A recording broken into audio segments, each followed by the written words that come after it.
안녕하십니까. 셀코TV 구독자 그리고 시청자 여러분, 세상에서 가장 쉬운 재테크, 탐나는 재테크 시간입니다. 오늘 모실 분은 얼마 전에 저희 셀코TV 시청자분들을 대상으로 해서 어떤 분을 모실까요? 라고 설문조사를 했는데 이분을 셀코TV에서 뵙고 싶습니다 라고 요청하신 분이 가장 많았습니다.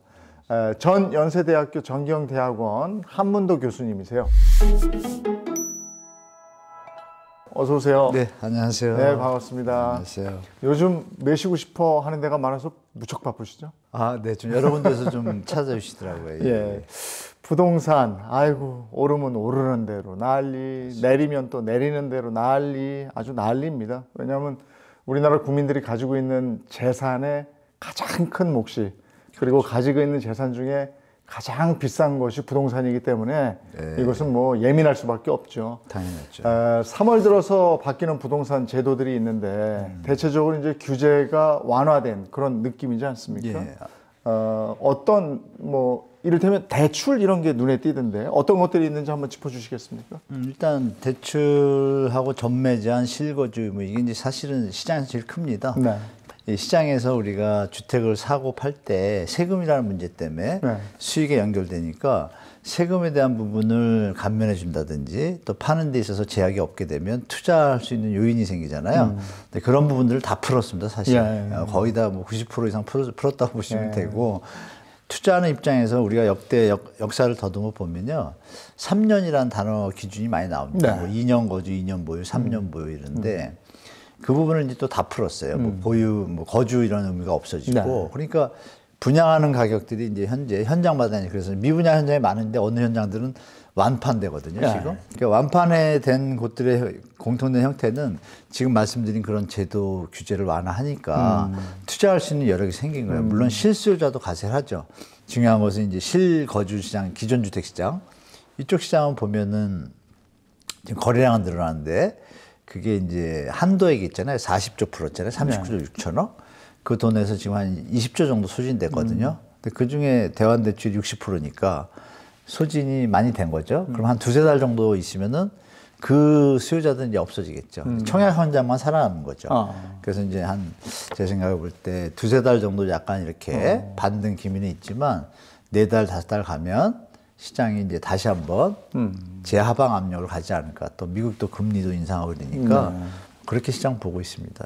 근데 이제 그 실수요자 같은 경우에 집값이 지금보다 더 떨어지기를 기대하는 분들 보면 많죠. 요즘에 정부에서 규제를 풀고 있으니까 이거 떨어지는데 왜 이렇게 제동을 걸어? 맞아요. 이제 나 살 기회를 이러다 놓치는 거 아니야? 이런 우려의 목소리도 있던데. 불안하시죠. 물론 가지고 있는 분들은 집값에 큰 폭의 하락을 반기는 분은 아무도 없을 텐데 실수요자 집이 없는 분들, 새로 이제 시장에 진입하려고 하는 분들은 걱정이란 말이죠. 그렇죠. 정부의 이런 새로운 정책 어떻게 보십니까? 일단 정부의 입장도 이해되는 부분 분명히 있습니다. 일단 주택 가격이 아시겠지만 대한민국 역사상 최단기간에 최대 낙폭을 기록했거든요. 사실 급격한 하락은 사실 경제 시스템에 도움이 안 되잖아요. 연착륙이 제일 좋은 건데 정부가 이제 조건을 달았잖아요. 만약에라도 시장이 상승 반전하거나 이런 기미가 보이면 바로 규제를 다시 조정 들어가겠다라고. 그게 답이니까 정부의 의지는 이해가 되는데 또 미분양 매입 이런 것도 사실은 가이드가 명확하지 않다 보니까 국민들 비판이 많잖아요. 국민들 세금 갖고 하는 건데 국민들의 의견을 묻지도 않고 뭐 사례가 좀 있었잖아요. 비싸게 산 것들, 뭐 LH가 그런 부분에서 비판을 많이 받다 보니까 아직까지 명확한 가이드가 안 나왔잖아요. 그냥 PF만 지원하고 국민들이 볼 때는 이해는 돼요. 경제를 위해서 하는 건 이해가 되는데 어떤 패턴이나 형태가 무주택자라든지 이 전세대출자에 대한 배려는 없잖아요. 그러니까 형평성이 부족하니까 무주택자나 실수요자 입장에서는 볼멘소리와 비판이 당연히 나올 수밖에 없고, 근데 그것이 이제 시장에서 지금 벌써 좀 과열 기미가 여기저기 조금 보이잖아요. 청약 현장에. 정부의 이제 몫인데 그러니까 그런 부분이 균형 감각을 가졌다라면 전세대출 무주택자들이 예를 들면 주택을 살 때 대환대출 이자 깎아주는 것처럼 전세대출자한테 이자를 깎아주는 걸 먼저 했어야죠. 취약계층이니까 제가 볼 때 그 순서나 균형적인 어떤 배려가 좀 균형이 안 맞다. 이래서 시장에서 감론을박이 많죠. 그래서 전체 국민으로 보면 무주택자하고 1주택자 빼면 300만 정도, 2180만 가구 중에 300만 가구가 다주택자거든요. 그러니까 이건 이제 국민을 위한 대책은 아니었던 거죠. 다주택자를 위한 대책으로 약간 내면에 깔렸다 보니까 예.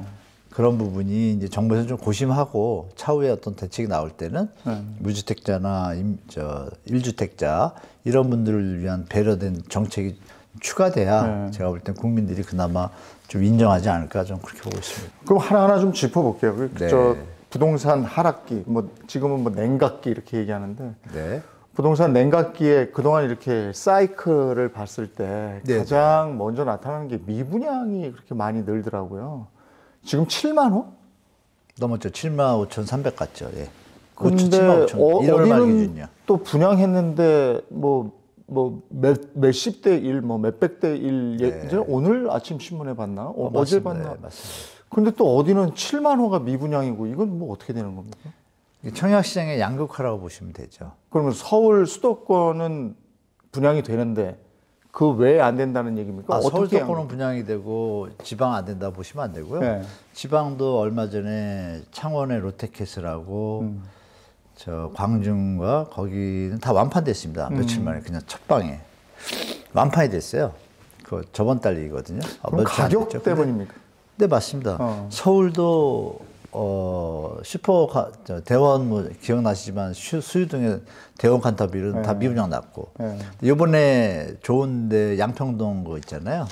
거기 양평동은 분양가가 적정합니다. 영등포. 네네. 69대 1인가 뭐 그런 거. 네. 저부터도 그 적정한 분양가이기 때문에 이 정도 입지에 이 뛰어난 입지에 이 정도 가격이면 충분히 경영이 기존 시세보다 저렴해요. 당연히 사죠. 기존 주택보다 싸니까. 그래서 가격입니다. 결론은. 그래서 가격이 수요자들이 원하는 수준이면 그거는 완판되는 거고. 왜냐하면 대출도 풀어줬고 전매 제한 투자 요소까지 있으니까 실수요자들도 더 가세하게 되겠죠. 가격을 시행사가 우린 그냥 가보겠다 이럴 경우에는 수요자들이 지금 스마트해진 거예요.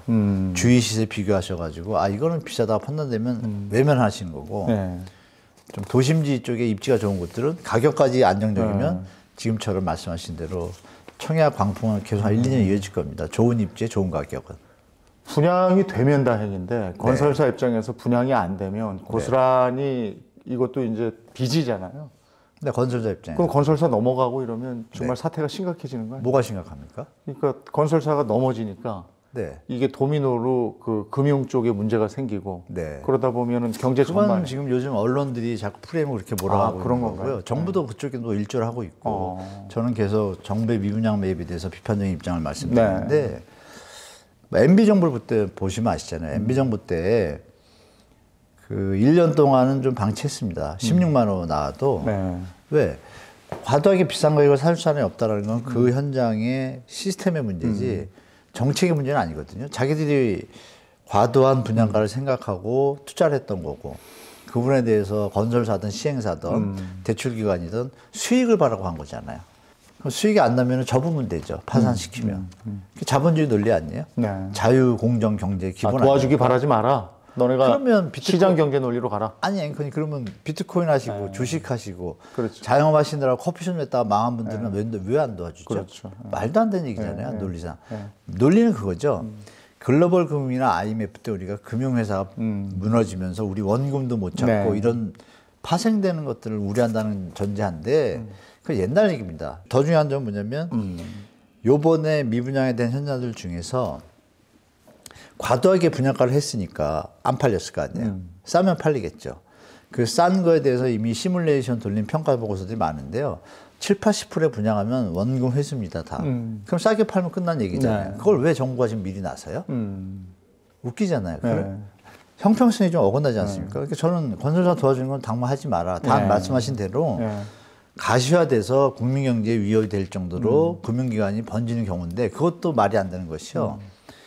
금융기관 중에 제1금융권하고 메이저은행하고 저축은행은요, 이미 우리가 2011년도에 상호저축은행 한 10몇 개 붙어놨잖아요. 이미 경험이 있기 때문에 이런 부동산 상승기에 무리하게 투자하는 거를 다 리스크 관리했습니다. 근데 아시겠지만 2016년도 경에 증권사들이 왜 비대면 계좌하고 뭐 반가슈랑서가 겹쳐가지고 수익 모델이 좀 적어지다 보니까 다각화하다는 과정에 부동산이 이게 돈을 빌려주고 뭐 브릿지론이라고 다 아실 거예요. 빌려주고 이 수익이 좋거든요. 만약에 100억짜리 땅이라도 10억만 있으면 이게 사업이 돼요. 땅값도 다 대주고 브릿지론으로 사업은 시공사가 붙고 다 해요. 다 돈 욕심으로 붙은 거잖아요. 올라갈 때. 그럼 시장에서 외면하면 어떻게 해요? 이건 접으면 되죠. 뭐가 문제죠? 네. 대출한 거에 대해서 그러면 원래 가격은 나와 있잖아요. 그러면 손해보는 폭은 정해져 있잖아요. 그래서 1금융권하고 저축은행은 전혀 지금 거의 문제가 없어요. 다만 보험사, 캐피탈 증권사 일부 중소업체들이 과다하게 무리하게 투자한 현장들만 문제가 있는 거예요. 네.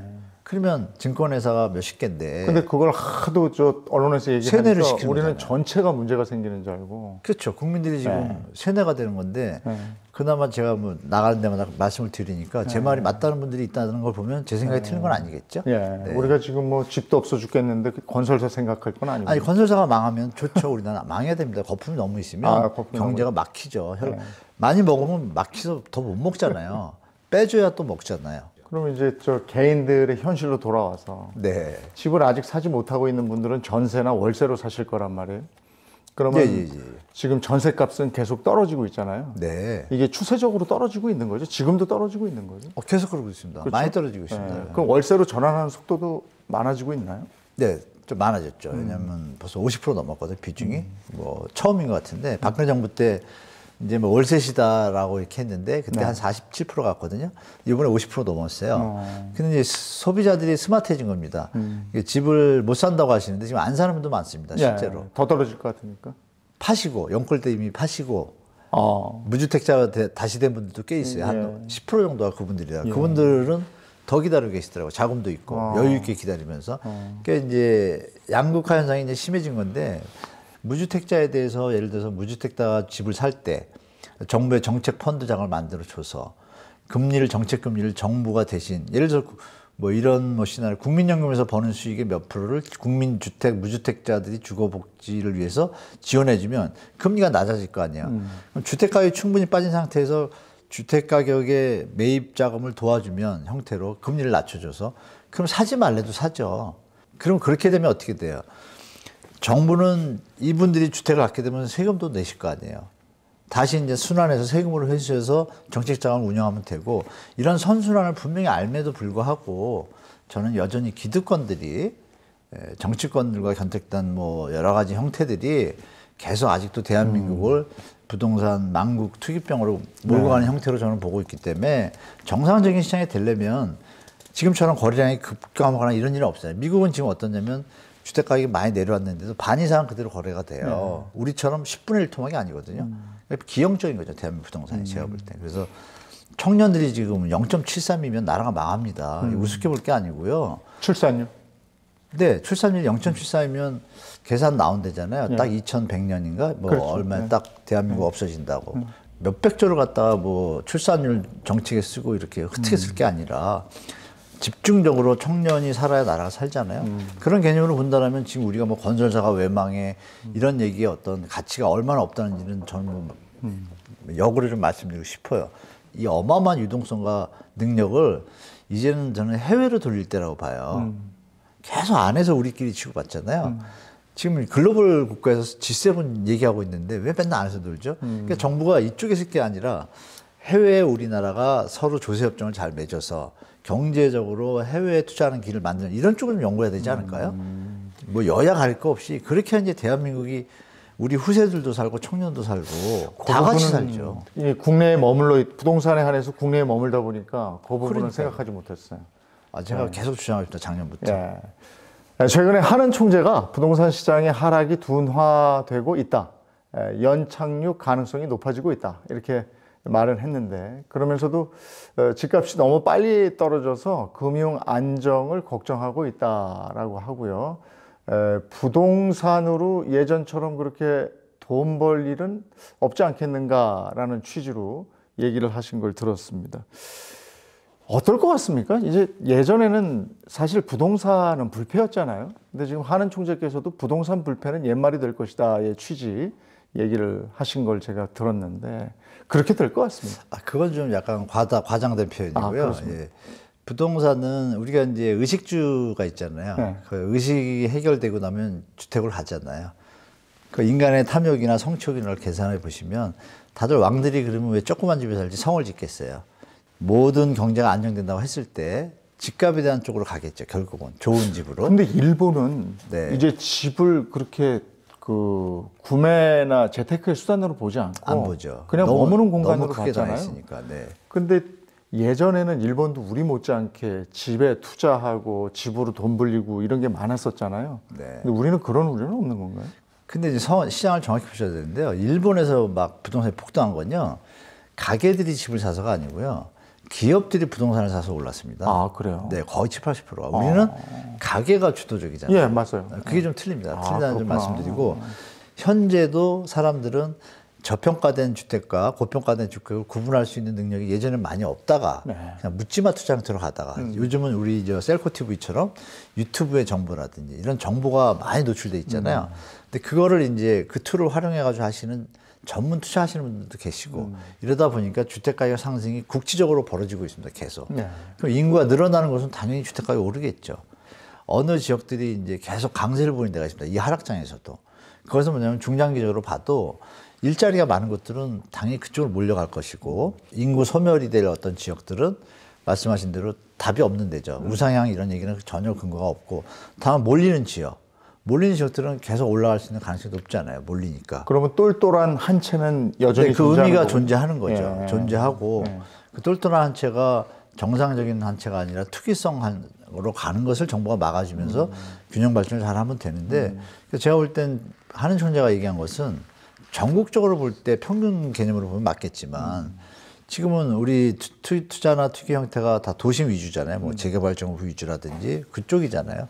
그 부분에 대해서는 그거는 막을 수가 없잖아요. 그러니까 좋은 위치에 재건축 재개발 쪽은 네네네. 여전히 수요가 있는 곳들은 예. 네. 수요가 모자른 곳들은 말씀하신 대로 이제 그런 걸 꿈꿀 때가 이제 지났고 그러니까 예전에는 뭐 전라도 경상도 어디도 돈을 벌고 뭐 이랬지만 지금 이제 그런 시대는 끝난 거죠. 근데 그거를 이제 구분하셔가지고 시장에 접하셔야겠죠. 모든 게 수도권이 지금 이제 양극화가 심하거든요. 네. 인천 송도가 갑자기 반값이 될지 누가 알았겠어요. 글쎄요. 그런 개념입니다. 그러니까 인천 같은 경우에 예를 들면 뭐 의약회사, 뭐 삼바, 뭐 좋은 회사들이 많잖아요. 네. 그럼 중장기적으로 보면 만약에 중국과 관계가 트여진다.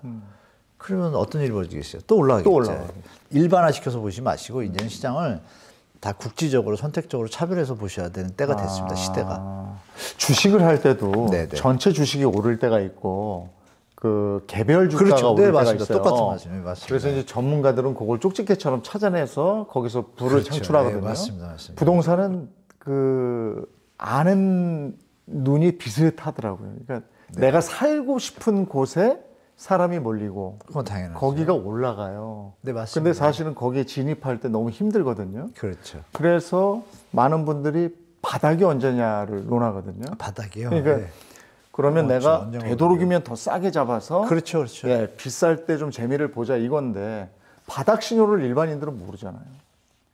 아니 이제 많이 아실걸요? 저도 많이 얘기하고 많이 알려주셔가지고 아직은 아니죠. 우리 셀코 TV 시청자분들한테 제가 말씀드릴 수 있는 바닥 신호는 기본적으로 이제 저는 세 가지하고 플러스 하나를 계속 드리는데 일단 정부 정책은 제 번외로 하고요. 그 정부 정책이 현재 상태에서 유지가 된다고 할 때 이제 거래량이 증가하기 시작하고 근데 그 증가의 수준이 예전에 뭐 우리가 주식으로 말하면 뭐 저항선, 뭐 지지선 이런 거 있잖아요. 그걸 돌파할 때 전세가가 오르기 시작합니다. 아, 전세가가. 네네. 그리고 지금 미분양이 계속 늘잖아요. 네. 미분양이 감소하는 신호가 오기 시작해요. 그러니까 제가 말씀드린 세 개만 동시에 이게 같이 발생한다. 이건 무조건 바닥 찍고 올라가는 겁니다. 그러니까 어느 순간에 이게 나타나거든요. 그러면 그 전에 조금 기미가 있겠죠. 그러니까 거래량도 늘어가고 미분양도 감소할 기미가 보이고 전세가는 행보? 이러면 그게 바닥이라고 저는 보죠. 거기서 이제 올라갈 수 있는 가능성이 되게 높아지니까 올라가면 이제 그때가 바닥이었던 거죠. 그 부동산은 항상 저도 경험을 해서 느끼는 거지만 오르락 내리락 그 주기가 있잖아요. 네, 근데 그렇죠. 한 7년에서 10년 주기인 것 같은데. 네, 우리나라는 10년 주기고요. 예, 이번 이번에 좀 주기는 길죠. 어떻게 보세요? 그 주기가 점점 짧아진다고 얘기를 들어서요. 누가 그렇게 그래요? 그 전에는 한 10년이었는데 네. 최근 요 몇 년 보면 한 7년 정도였던 것 같거든요. 정점에서 다시 정점 가는 건 현재 우리나라 역사가 짧지 않나요? 네. 50년, 60년은 뭐 주택시장이라는 게 없었고 70년도 뭐 개발하기 바빴고 몇십 년 안 됩니다. 그러면 사례가 몇 개 없어요. 80년, 90년, 2000년, 2010년 네 번의 기회밖에 없는데 그 네 번 중에 세 번이 비슷하거든요. 그럼 비슷하면 그 형태를 따라가겠죠. 역사는 되풀이된다고. 그러면 지금 제가 주기로 보면은 딱 그 타임이 왔어요. 조금 늦어진 거죠. 코로나 덕분에. 코로나 덕분에 조금 늦어졌는데 짧은 시간에 많이 떨어졌잖아요. 네. 그래서 이게 2, 3년에 떨어질 게 1, 2년 떨어질 게 6개월 만에 떨어져 버리니까. 그러니까 급격하게 떨어졌어요. 그러면 한 2, 3년 줄겠구나라는 생각이 들더라고요. 네. 역으로 생각하실 게 이게 있죠. 만약에 주택 가격이 올해 한 해 60%, 70% 바닥까지 갔어요. 그럼 2년 만에 끝난 거죠. 그리고 이제 횡보죠. 네, 횡보죠. 그러니까 주택의 사이클로 볼 때 저는 이제 하락에 들은 건 분명히 맞고 모든 데이터들이 그걸 다 가리키고 있고 하나도 예외가 없어요. 그나마 한 1년 전만 해도 한 20, 30%는 상승 그 포인트들이 있었는데 지금은 그것마저 다 하향으로 돌아섰고 지금은 이제 딱 하나 정부 정책이거든요. 근데 정부 정책이 이걸 이길 수 있는가 계산해 보니까 당분간 1, 2년은 이게 힘들구나. 꼭지에 영끌한 분들 때문에 참 걱정인데. 걱정을 하세요, 왜? 아니, 젊은 사람들이 너무 고생들을 하니까요. 그거는 정부가 조금만 신경 쓰면 되거든요. 근데 안 쓰고 있어요. 젊은 사람들 부류를 일반화시키지 마셔야 돼요. 제가 앵커님 드리고 싶은 말씀은 우리가 일반의 오류에 자꾸 빠지는데 건설사가 망하면 안 될 것 같으면 아니죠. 망할 건 망하고 흥할 건 흥해야죠. 정말 불안해서 내가 지금 무리해서 더 오를까 봐 걱정되니까 사신 분들도 계세요. 아니, 제 주변에도 동탄에 그렇게 해서 샀다가 네네네. 지금 너무 힘든 분이 있어가지고. 네, 그러니까 그런 분들을 구제해야 되잖아요. 그러나 전세 끼고 과도한 수익을 노리고 마통 끌어가지고 이런 분들을 구제해야 돼요. 그분들은 살아나면 또 그 행위를 할 거예요. 시장을 왜곡시키고 투기를 부추기는 사람들까지 구제하는 거 아니잖아요. 그런 사람들이 더 많았나요? 제가 비율을 따져보니까 한 6대4로 4 정도가 지금 실수요자분들 같아요. 6이. 네, 6이 이제 투기 세력이고. 투기 세력이죠, 제가 볼 때. 과도한. 근데 그분들을 또 비할 수 없는 게 또 젊은 입장에서 또 언론들도 문제죠. 언론들, 유튜버들이 월급쟁이로 인생 답이 없다라고 자꾸 부추기니까 그거 맞거든요, 또 말은. 그것 때문에 이제 물린 분들이 많잖아요. 기회를 놓칠까봐 그냥 막 달려들었죠. 그렇죠. 그 옵션을 거는 거예요. 15년 매매 금지. 팔더라도 부득이한 판다. 그럼 차익이 생기면 나라가 도와줬으니 나라의 세금으로 70% 내고 30% 내고 파산할 거 막아주잖아요. 그걸 받아들이면 진성 실수요자죠. 영끌에서 피해보시면. 그거 도와주는 거 국민들이 욕할 사람이 누가 있어요? 아무도 없죠. 근데 지금 비판이 나오는 건 뭐야? 일반화시켜서 또 싸잡아가지고 나쁜 사람도 도와주고 이게 이제 공정하지 않다고 보니까 비판이 나오는 거니까 제가 볼 땐 우리 정부 정책 당국자들이 혹시 이거 셀코를 보시면 조금만 야근 2번만 하시면 수당 주실 거고 일하셔가지고 실수요자들 어려운 분들은 적극적으로 좀 지원해 줬으면 좋겠다. 이거야말로 핀셋 정책이네요. 오리지널 핀셋이죠. 정말 국가를 위하고 국민을 위하고 그래야 또 그분들이 살아나야 또 주택 수요자가 돼서 또 주택 가격도 계속 좀 안정적으로 움직이는 시장이 되겠죠. 이 위기를 위해서는 저는 그런 분들은 도와줘야 된다는 말씀드립니다. 부동산 시장을 좌지우지하는 가장 큰 변수들은 뭡니까? 금리입니까? 아니면은 가격입니까? 또는 아까도 했던 그런 미분양 물량입니까? 정책입니까?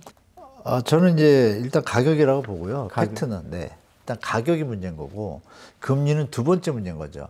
그리고 경제 성장하고 우리 국민들의 소득, 경제 펀더멘탈이 사실 1번인 거죠.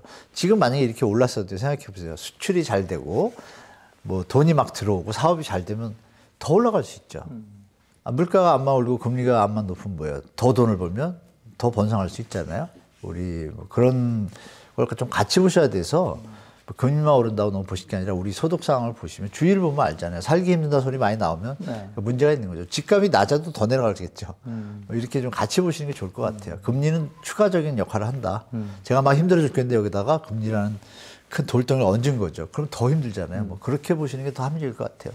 요즘에 이제 어느 지역 가리지 않고 다 집값이 많이 떨어졌습니다만 그래도 가장 많이 받는 질문 중에 하나가 어디가 제일 많이 떨어졌어요? 이런 거 아닙니까? 어디가 제일 덜 떨어졌어요? 어디가 제일 많이 떨어졌어요? 이런 질문이요. 집이 만약에 100개가 있는데 입주 물량이 100개가 딱 생겼어요. 그럼 대체적으로 이전할 수가 있잖아요. 이때 만약에 인구가 받쳐줘가지고 그걸 수요를 맞추면 좋은데 못 맞추는 지금 시점처럼 인구 감소 죽이고 이러면 이쪽에 이동하면서 이쪽에 비게 되잖아요. 공실이 나오잖아요. 그러면 당연히 가격 경쟁으로는 하방 압력이 존재하니까 주택 가격이 내려갈 수밖에 없잖아요. 그 전형적인 예가 이제 인천인 거죠. 인천이 입주 물량이 6년치가 작년 올해 사이에 다 나옵니다. 어마어마한 물량이에요. 그 집을 채울 길이 없어요. 그런데 현재 있는 분들이 전세가격이 비싸니까 갈 거 아니에요? 여긴 가격이 못 버티죠. 거기는 이제 말씀하신 대로 쭉쭉 빠질 일이 앞으로 남은 거고, 그러니까 더 빠질 수도 있는 거고, 역으로 어느 지역에서 딱 찍긴 뭐하고, 그 지역은 입주 물량도 없는 거예요. 근데 수요는 계속 들어오는 곳이에요. 뭐 솔직히 얘기하면 서초, 강남, 용산 이런 데 아니에요? 네네네. 네. 그런데 지금은 아닙니다. 올해는 아닙니다. 올해는 아닙니다. 이게 팩트를 정확히 보는데 평소에는 그게 맞아요. 맞는데 올해는 또 달라요? 완전 다르죠. 저희가 맞을 가능성이 한 70% 이상입니다. 그 가을에 보시면 아실 것 같은데 좀 이따 말씀드릴게요. 그럼 그런 지역들은 가격이 좀 덜 빠졌어요. 그리고 서초구, 강남구, 송파구는요. 서울의 입주 물량 뭐 기억나실 거예요. 평소에 보통 뭐 적정 물량 3만, 4만 이랬잖아요. 근데 강남 4구에만 2만 400여 가구 들어옵니다. 집이. 근데 지금 역전세 난으로 지금 강남이 빈 데가 많거든요. 공실이. 말씀하신 대로 들 떨어진 것들도 입주 물량이 많다. 그러면 이제 올해 영락 없이 따라갈 것이고 입주 물량이 많은데 계속 이어진 건 더 떨어질 것이고 근데 입주 물량도 없고 여전히 똑같은 상태면 건조해 버티겠다. 지역별로 완전히 다르다고 제가 말씀드릴게요. 아니 지난번에 압구정동 쪽에 부동산 하시는 분이 저희 셀코 TV에 나오셨는데 네네네. 거기는 오래됐으니까 너무 오래됐죠. 전세 물량 굉장히 싸더라고요. 그렇죠. 네. 매매가하고 비교가 안 되죠. 근데 요즘에 다시 또 급매물 같은 건 다 빠르게 소진됐다고 그래서 다시 또 오르려나 이런 생각을 했었거든요. 이거까지 하면 얘기가 길어지는데 재건축을 하려면 몇 년 걸리는지 우리 앵커님 대충 아시잖아요. 저 알죠. 저도 그러면 지금 이 상황에 무슨 부귀영화를 누리겠다고 큰 높은 값을 배팅해가지고 40억을 거기다 놓고 있겠어요? 지금 아무리 빨라도 압구정동이 재건축하려면 15년, 20년 되지 않겠어요? 그러니까 맨하탄 가야 되는 거 아니에요? 거기가 실제로요. 우리 시청자분들 그 은행 얘기 드려도 되나? 제가 이제 은행 PB 센터장님들하고 조금 친한데 맨하탄에 가고 오는 팀들이 있습니다. 사러. 해외에 살 게 너무 많은 거예요. 아, 그래요? 그러니까 제가 상식적으로 생각해도 조세협정 맺어 있고 이런 데들은 안전하잖아요. 그러면 그런 데 가면 소식이 들려오는 거예요. 그리고 LA나 이쪽에 한인들 정보들이 많이 들어오잖아요. 그럼 거기도 지금 주택가 하락기잖아요. 우리는 버티고 있어요. 서초강남이. 근데 거기도 이제 시장 변화가 일어나잖아요. 그러면 저 같아도 거기 하나 사고 싶지 않을까요? 우리 부동산 국내 투자자들이 외국으로 눈 돌리면 외국 거 다 살걸요, 이제. 지금 많이 돌리고 계세요. 실제로 많이 돌리고 계세요. 이미 그러신 분들도 제가 얘기 들어본 건 있어요. 그러신 분이 아니라 많이 움직입니다. 일본에도 좀 사시고 뭐 이러더라고요.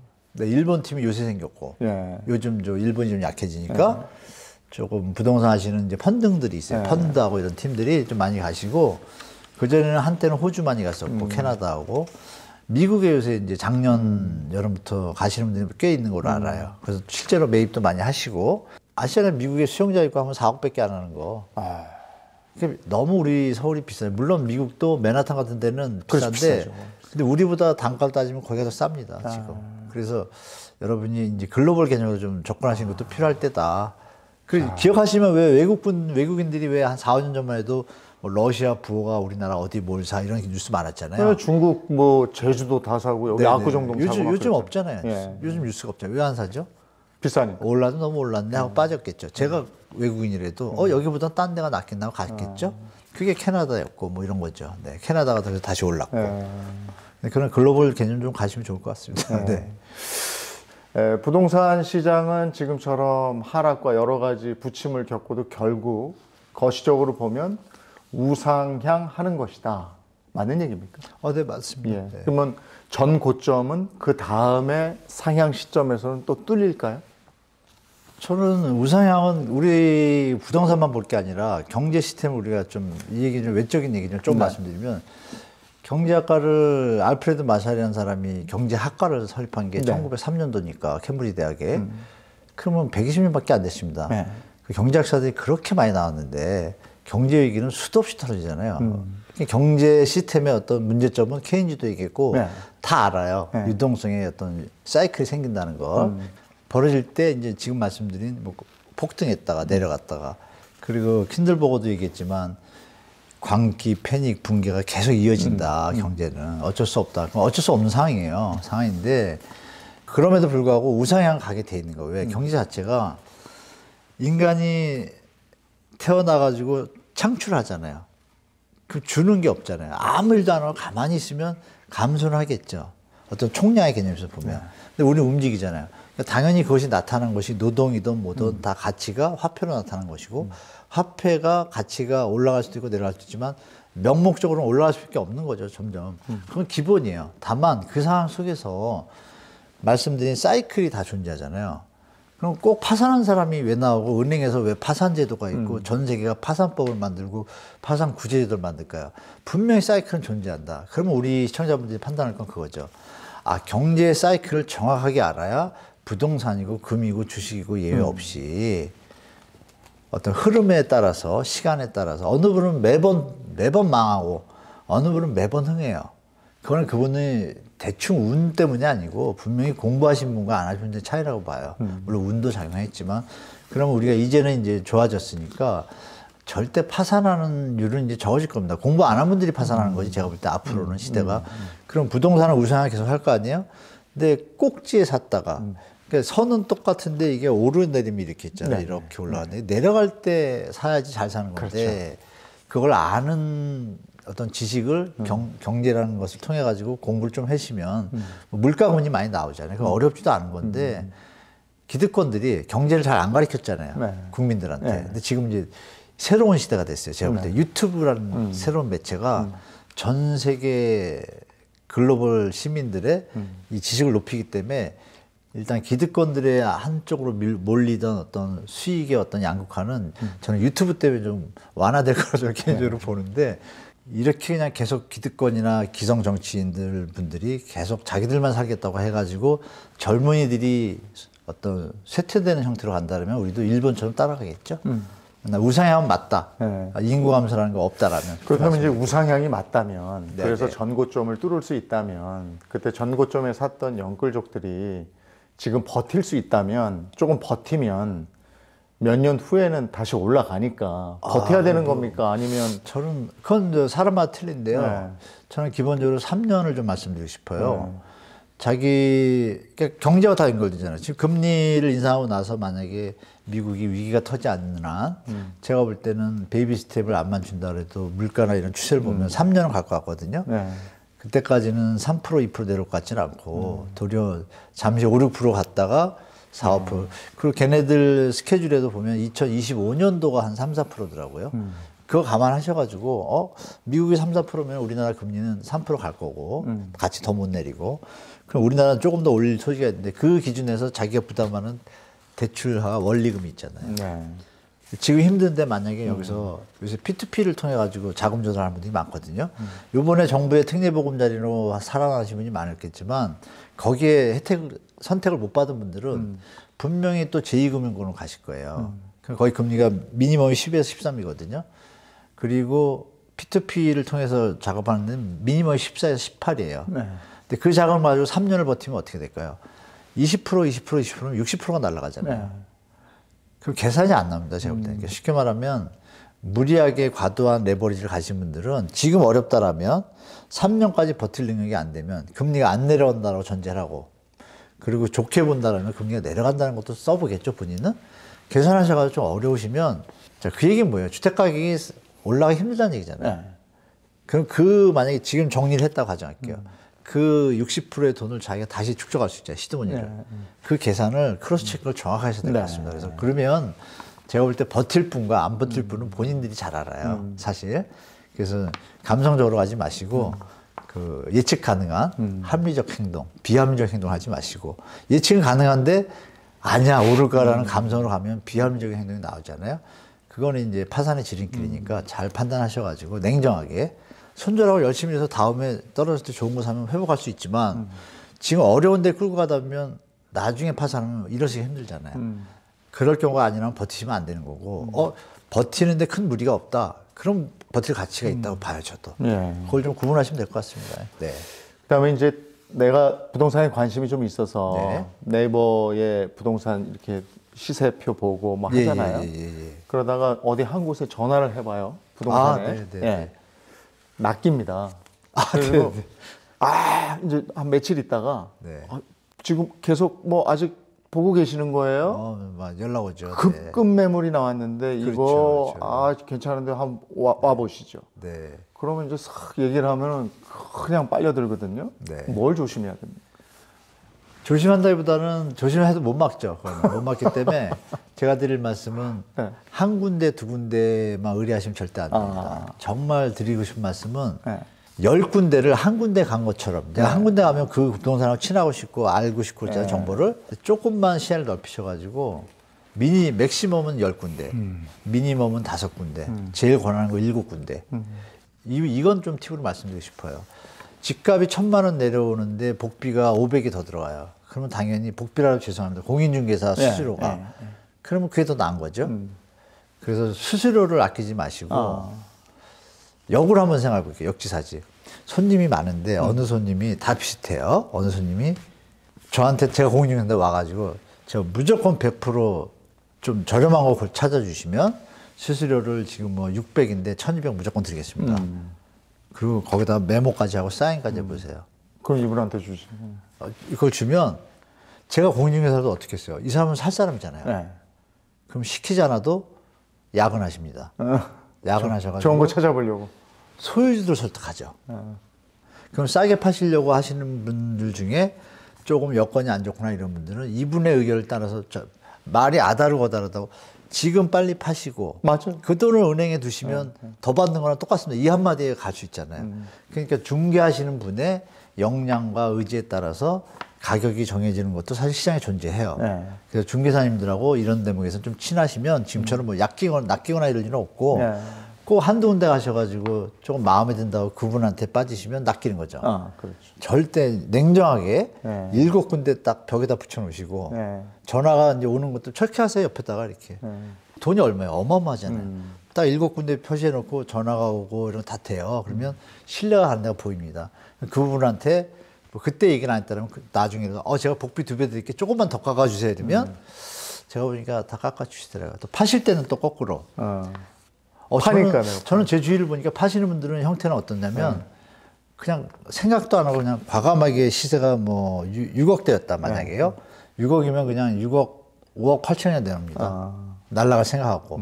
그러면 이런 전화가 옵니다. 그럼 5억 9천에 받아들이면 1,000만 원이 더 받잖아요. 네. 그럼 저 조금 더 챙겨주실래요? 하고 공인중개사 전화가 와요. 이거는 제가 30년 동안 해본 경험이기 때문에 제 말을 좀 믿으셔도 됩니다. 그래서 공인중개사분들은 제 말이 무슨지 아실 거예요. 그래서 공인중개사 매도자와 매수자를 잘 연결해주면 좋잖아요. 공인중개사분들이 좀 열심히 양쪽을 생각해서 떼어주면 좋은 결과가 나올 것 같습니다. 낚일 일은 없을 것 같습니다. 그렇군요. 네네. 네.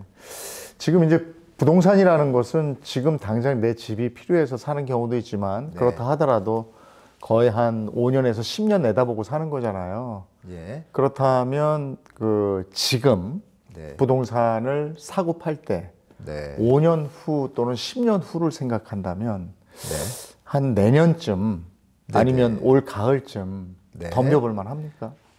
저는 올 연말 정도. 연말 정도. 그건 좀 추천드리고 싶어요. 그래요? 지금 요 반등기가 조금 혼돈스러우실 거고, 그러면 요걸 거치고 나면 연말에 색깔이 이제 잡힐 것 같습니다. 왜냐하면 입주 물량도 인천도 그때 많이 나오고, 서초, 강남 3구도 어느 정도 다 나왔고, 지방도 미분양 상태가 피크가 상반기거든요. 네. 그럼 시장에 대한 어떤 여러 가지 변수들이 상반기 이후부터 하반기 사이에 정리가 되겠죠. 9월, 10월 추석 지나고 추석 보고 밥상에서 한번 말씀 나누시면 분위기가 서로 또 소통되잖아요. 그러면서 뭐 셀코 TV 데이터든지 유튜브 데이터 접근하시면 그 다음에는 이제 계획이 좀 쉽게 잡히실 거라고 좀 말씀드리겠습니다. 예. 우리가 이제 인구가 앞에서도 얘기를 했었는데 인구가 거의 절벽 수준이잖아요. 그러니까 둘이 결혼했는데 사실은 둘을 낳아야 되잖아요. 근데 둘이 결혼했는데 0.7 뭐 몇 이래요. 계속 줄어드는, 아까 이제 앞서 그 말씀 해주셨는데 이러다가 이제 한국 없어지는 거 아니야? 이런 말씀도 해주셨는데 이렇게 따지면 네. 진짜로 그 사람들이 몰리는 지역 외의 지역엔 집 사면 안 되는 거 아닙니까? 다시 말씀드리면 몰리는 그러니까 뭐 그 얘기 똑같죠. 몰리는 지역 외에는 집 사면 위험하죠, 사실. 네. 위험하다고 보시면 돼요. 분명히 일본처럼 해결 못하면 제가 볼 때 한 13년 뒤에는 시장이 완전히 변했을 겁니다. 지금 상상할 수도 없는 시장. 인구가 늘고 이런 지역들, 일자리가 많은 지역들은 살아나지만 나머지 지역들은 투자의 개념에서는 또 피해서는 게 사실 저는 합리적이라고 봐요. 인구가 갑자기 소멸하기 시작하면 뭐 지금은 잘 못 느끼시겠지만 제가 알기로는 3년인가 4년 뒤부터 1년에 한 4, 50만 명씩 사람이 줄어요. 네. 근데 아시겠지만 60, 70대, 80대 분들이 우리나라 주택 소유를 좀 많이 갖고 계시거든요. 근데 그 집이 과연 어떻게 소화될 것인가. 근데 뒤에서 받쳐주면 좋은데 사람들이 찾는 곳은 살아남는데 지금 뭐 이렇게 어깨 힘주고 있는 도시들이 좀 있어요. 그런 데들은 지금은 잘 못 느끼실 텐데 딱 10년, 15년 지나면 피부로 느낀다는 게 인구 피라미드나 인구 데이터나 감소로 다 나오고 있고 인구 증가하는 충남 같은 데는 계산이 나와요. 청년이 많아지고 있고 어떤 도시는 그 여기 청년이 많아진다는 건 뭐예요? 저쪽 청년이 일로 온다는 얘기잖아요. 극과 극이 되는 거죠, 도시가. 양극화가 심각해질 거다. 네. 더 심해질 것이다. 네네. 그건 좀 체크해 보실 필요가 있고 다만 차이점 하나는 제가 특이한 게 서울이 뭐 강력하게 살아날 거라고 하시는데 저는 서울 토백이거든요. 근데 대한민국과 일본하고 차이점이 하나 있습니다. 뭐가 있냐면 일본의 신도시는 거리가 좀 멀어요. 그리고 교통비가 비싸요. 그러니까 접근성이 별로 안 좋은 거죠. 네. 근데 대한민국은 교통이나 이런 보험은 잘하잖아요. 네. 대한민국이. 그래서 계산을 해보니까 신도시에 살아도 서울에 사는 거가 큰 불편을 못 느껴요. 단 하나 직장만 문제인 거예요. 네. 요즘 패턴을 보면 제 지인들을 보면 강남에 있는 친구들 이제 나이가 들어가니까 다들 빠져나오는 거예요. 돈이 없어서가 아니라. 이를테면 뭐 분당 뭐 이쪽이요. 네, 분당으로 빠지고 신도시로 다 일산, 빠지는 거예요. 뭐 빠져서 평촌 3번. 빠져서 더 좋은 집으로 갔는데 환경은 더 좋고 돈은 남고 이러니까 그런 현상이 벌어지거든요. 그러면 나이 드셔가지고 매일 출근할 것도 아니고 그 우리 베이비 부머 세대가 층이 많잖아요. 그분들이 과연 도심지에서 계속 살 것인가. 그거를 좀 생각해 보니까 라이프 패턴이 지금 바뀐다는 걸 제가 느껴가지고 아 이게 일본하고 좀 다르겠구나 좀 생각이 들어요. 그래서 너무 서울에 막 올인하는 것도 조금은 서울 바로 옆에들이 더 빛을 보지 않을까 도리어. 저는 뭐 개인적으로 좀 그런 생각을 갖고 있어요. 대부분의 생각이 그렇더라고요. 그러니까 서울 중심권에 여건이 되면 집 하나 두고 아, 네. 그다음에 요걸 전세 주고 네. 그거 가지고 차 좋은 거 사서 아, 맞아요, 맞아요. 그 저 주변에 지금 말씀하신 위성 도시에서 더 쾌적하게 산다. 아, 실제로도요. 똑같잖아요. 예. 네. 그리고 또 하나는 이제 그 이분들이 위치를 정한 다음에는요. 평수를 어떻게 할 것인가. 맞습니다. 여기 한 25평 살면 사실은 부부가 되는데 아이들 와서 또 하루 재우려면 맞습니다. 예. 34평 가야 될 것 같고 그래도 외국에 있는 친지가 왔을 때 또 재우려면 게스트하우스 같은 방 하나 있으려면 그렇죠. 또 한 40몇 평 가야 될 것 같고 몇 평짜리 정도가 좋을지 이것도 지금 좀 갈팡질팡하는 분들 많으시다. 일단 소득분이 좀 다르겠죠. 네, 소득이 그러니까 이제 도심지에서 젊은 분들은 이제 25평이면 아 이런 차이점 맞습니까? 우리가 예전에 32평이 지금 25평입니다. 네. 32평이면 저희 나이 때는 32평이면 딱 좋다 그랬는데 요즘 크게 잘 나오더라고요. 지금은 건축공법이 많이 발전해 가지고요. 동선하고 이 배치를 너무 잘 돼 있어 가지고 옛날 32평을 보다가 지금 32평이면 40평 착각을 할 수 있습니다. 충분히. 그래서 제가 볼 때는 45평짜리 잘 지어진 이 어떤 형태가 모델이 잘 된 곳들은 제가 볼 때 한 60평 효과가 있고요. 그래요? 그래서 집을 좀 잘 고르시면 되고 아니면 지으실 때 요즘 또 설계 잘 하시잖아요. 잘 지어서 오프닝 마인드 좀 달라 그러면은 위에 뻥 떨어지잖아요. 무슨 새 집에 한번 가봐야 되겠다. 맨날 집을 많이 오래된 구경하시면- 집에 살다 보니까 아 그러신가요? 그러니까 좀 집 구경을 요새 많이 하시면 얼마나 건축기술이 발전한지 피부를 바로 느끼세요. 그래서 뭐 15평에도 집을 다 지니까 멋있게 요즘 너무 발전됐어요. 네. 그거를 좀 가서 보시면 평수가 좀 계산이 좀 나오실 거라고 좀 말씀드리겠습니다. 네. 교수님 보시기에는 이 부분은 어떠신지 모르겠어요. 우리나라 분들 자산의 규모가 네네. 부동산에 너무 편중돼 있잖아요. 네. 근데 부동산이 이렇게 떨어지고 잘 매매도 안 되고 네. 이러다 보니까 네. 이제 좀 구조를 바꿔야 되겠다 이런 생각도 드는데 비중을 어느 정도 가져가야 돼요? 그냥 현금성 자산과 부동산에 그야말로 깔고 앉아 있는 자산과의 비중이 네. 지금은 한 80%를 깔고 앉아 있는 것 같은데. 정확한 데이터로는 많이 좀 줄었어요. 많이 줄어가지고 작년 보고서에는 한 60, 한 60, 7%로 나오거든요. 근데 70% 가깝잖아요. 너무 많죠. 해외 비하면 2배니까. 근데 제가 조금 앞서가시는 분들을 보니까 다들 딱 333 딱 하시더라고요. 333으로요? 네, 주식으로 한 30% 갖고 계시고 예금으로 현찰로 또 한 30% 계시고 요즘은 현찰 30%에서 채권으로 한 20% 옮겨놓고 네. 예금은 한 10% 하고 나머지 부동산 배분은 그렇다. 많은 분들은 돈이 많은 돈이 분들은 좀 있는 분들. 근데 부동산으로만 돈을 번 분들은 거의 100% 부동산만 있죠. 뭐 빌딩주들은 계속 부동산만 하다가 요즘 들어서 이제 여러 가지 금융상품 있잖아요. 네. 뭐 VIP들 하는 이런 것들을 요즘 들어서 좀 많이 시작하시는 것 같아요. 한 5년 전부터 패턴이. 다시 말씀드리지만 주택가격이 빨리 정도 내려오고 주식시장이 발전해서 기업이 발전하면 배당금 받잖아요. 네. 미국 형태로 가야겠죠. 우리 국가적으로는. 현재 시점에서 한 10년 동안은 제가 볼 땐 333을 목표로 하시면 최고인데 형태 자체나 소득 자체가 그렇게 할 수 없는 구조니까 그걸 향해서 좀 목표를 가시는 게 제일 안정적이라고 좀 말씀드리겠습니다. 네. 저는. 네. 오늘 뭐 여러 가지 얘기해 주셨는데 마무리하면서 아무래도 제일 부동산 시장에 예민한 분들이 실수요자잖아요.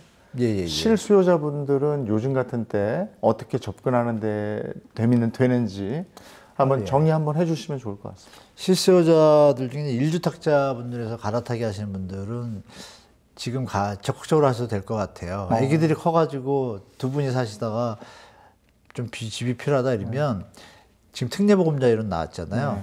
아기가 커가지고 방을 만들어야겠는데 아기는 4년이 지나면 커버리잖아요. 우리 다 아기들 키우시는 분은 아시겠지만 그 행복한 시간은 돈으로 따지기 힘들잖아요. 충분히 예를 들어 10% 20% 비싸게 샀다. 지금 만약에 더 떨어지는 게 10에서 20%인데 10에서 20% 비싸게 샀다 이거예요. 샀는데 마음 비우고 계산을 맞췄잖아요. 좀 비싸게 샀지만 내가 가족의 행복과 사랑과 평화를 위해서 가겠다 마음을 딱 붙이면 어떤 일이 벌어지냐면 에너지가 발산하게 되죠. 그건 나가서 돈을 더 열심히 벌 수 있잖아요. 그런 편으로 좀 생각해서 접근하시면 좋고 자산 능력이 또 되시는 무주택자들 자산 능력이 되시는 무주택자들도 지금 제가 말씀드린 그런 형태로 가시면 좋겠고 충분히 떨어졌다고 되면 가릴 거 없이 애기들이 컸다 그러면 바로 들어가시는 게 좋겠고 신혼부부라면 이동성이 수월하니까 그래 한번 자산의 변동에 대해서 배팅하겠다면 1년 더 기다리시면 되겠지만 자기 상황이 그렇지 않다면 하시는 게 저는 좋다고 말씀드리고 그리고 이제 무주택자 중에 어려우신 분들 있잖아요. 어려우신 분들은 무리해서 절대 들어가시면 안 될 것 같아요. 무리해서 들어가시는 분들 보면 삶이 좀 피폐하더라고요. 제가 보면. 그래서 드릴 말씀은 주택가격이 여러분들이 안 사시면 주택가격이 어떻게 되겠어요? 대로겠죠. 뭐 이런 긴 호흡으로 보시고 자기 소득의 40%는 절대 넘으면 안 됩니다. 이 이자 비용이나 원리금 상한에. 그것만 지키셔도 삶을 꾸준히 희망을 가지고 목표를 가지고 갈 수 있는데 그걸 넘어서면 이게 깨집니다. 리듬이. 제가 보니까 주위에서 그렇더라고요. 저도 젊을 때 그래 봤고 그래서 그렇게 하시면 크게 문제 없을 것 같습니다. 그리고 청약 현장에 대해서는 주택가격이 옆에가 많이 충분히 내려왔다. 그럼 청약 현장의 값이 5% 비싸다. 그러면 이거 신축이잖아요. 조금 비싸도 살만하잖아요. 편하게 생각하시고 더 내려가겠지만 이렇게 하실 필요 없고 근데 주택가격이 좀 많이 안 내려왔어요. 지역이 뭐 공인중개사들이 이렇고 담 앞에서 그러면 그건 기다릴 만한 가치가 있죠. 그 와중에 뭐 입주 물량이 많다 그러면 충분히 연말 내년까지 기다리셔도 되고 그러니까 입주 물량이 많은 지역 없는 지역 구분하시면 될 것 같습니다. 네, 알겠습니다. 셀코TV 탐나는 재테크 여러분께서 꼭 뵙고 싶어 하셨던 한문도 교수님하고 요즘 부동산 이슈부터 앞으로 전망까지 쭉 알아봤습니다. 당분간은 그 시장을 좀 더 보시면서 바닥을 확인할 때까지 좀 기다려 보시는 게 좋겠다 이런 생각이고요. 오늘 함께 해주셔서 고맙습니다. 네, 고맙습니다.